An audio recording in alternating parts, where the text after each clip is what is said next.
দেখেই বুঝতে পেরেছেন যে আজকে আমি কি নিয়ে এসেছি। সিঙ্গারা। হোটেলের স্বাদে ঘরে খুব সহজেই সিঙ্গারা বানানো যায়।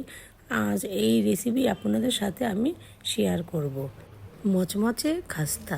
বিকেলে চায়ের সাথে এই সিঙ্গারা খেতে খুবই ভালো লাগে। চলেন আজকে এই রেসিপি আপনাদের সাথে শেয়ার করি। প্রথমে একটি মিক্সিং বলে আমি এখানে 2 কাপ ময়দা, স্বাদ মতো লবণ, হাফ চা চামচ কালো জিরা, 4 টেবিল চামচ তেল দিয়ে আমি ভালো করে মিশিয়ে নিব। তেল আর ময়দা এমনভাবে মিশাবো যেন একটু মুষ্টি করলে দলা বেঁধে যায়।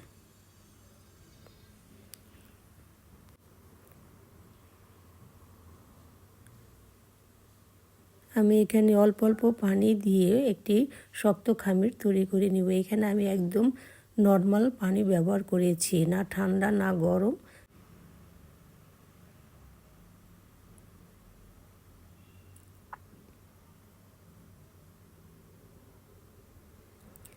আমি এখন ঢাকনা দিয়ে 20 থেকে 30 মিনিট রেস্টের জন্য রেখে দেব। একটি প্যানে 4 টেবিল চামচ তেল দিয়ে এখানে হাফ কাপ পরিমাণ পেঁয়াজ দিয়ে হালকা ভেজে নেব।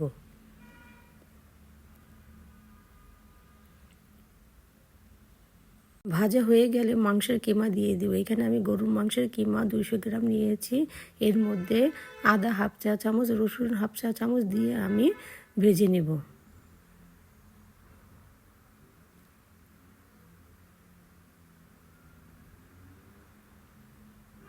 এখানে হলুদ 1 চা চামচের 4 ভাগের 1 ভাগ, মরিচের গুঁড়া হাফ চা চামচ, ধনিয়ার গুঁড়া হাফ চা চামচ, জিরার গুঁড়া হাফ চা চামচ, লবণ পরিমাণ মতো দিয়ে মাংসের সাথে কষিয়ে নেব। কষানো হয়ে গেলে এখানে আমি বড় সাইজের 2টি আলু স্কোয়ার শেপে ছোট ছোট করে কেটে নিয়েছি। আমি কিমার সাথে ভালো করে কষিয়ে নিব।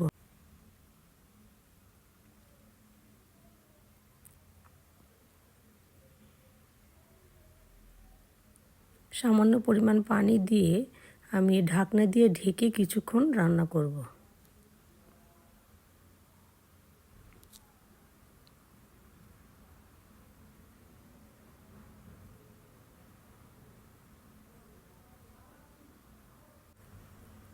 এখন এর মধ্যে কাঁচামরিচ কুচি 1 টেবিল চামচ, গরম মশলা হাফ চা চামচ দিয়ে কিছুক্ষণ কষিয়ে ঢাকনা দিয়ে আরও কিছুক্ষণ রান্না করব। আলু সিদ্ধ হওয়ার আগ পর্যন্ত।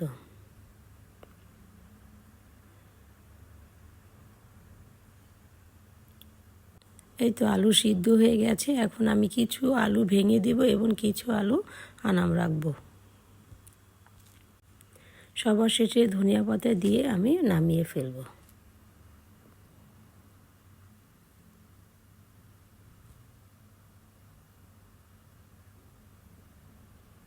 বিশ মিনিট পরে আমি ডোটা আরেকটু ময়ান করে নিব। ময়ান করা হয়ে গেলে আমি লেচি কেটে নেব।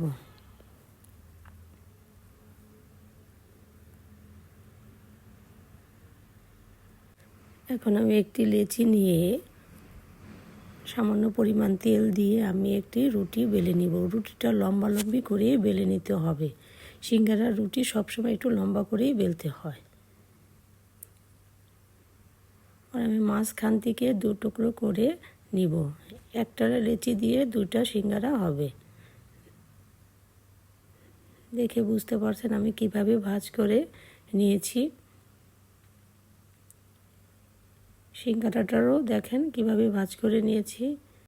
এক পাশে একটি ভাঁজ দিয়ে পরে একসাথে মিশিয়ে চেপে চেপে মুখ বন্ধ করে দিব।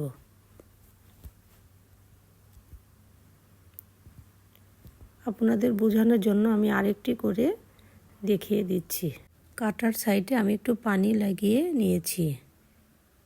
পুরো ভরে ও সিঙ্গারার উপরের দিকেও আমি একটু পানি লাগিয়ে নিয়েছি যাতে ভাঁজ করলে তাড়াতাড়ি লেগে যায়। সিঙ্গারার এই ভাঁজটা দিতে একদম ইজি, যে কোনো কেউই এই ভাঁজটা দিতে পারবেন। এই তো রেডি হয়ে গেল আমার সবগুলো সিঙ্গারা। এবার চলেন ভাজতে যাব।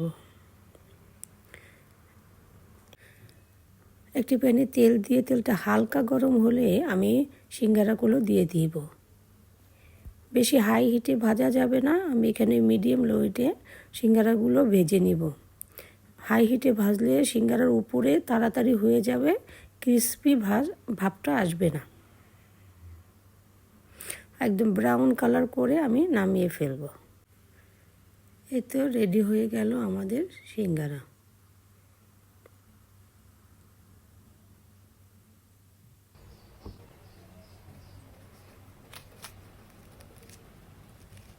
শব্দ শুনেই বুঝতে পেরেছেন কীরকম খাস্তা আর মচমচে হয়েছে এই সিঙ্গারা। আপনারাও আমার এই রেসিপি ফলো করে বানিয়ে খেয়ে দেখবেন। ভালো থাকেন, আল্লাহ হাফেজ।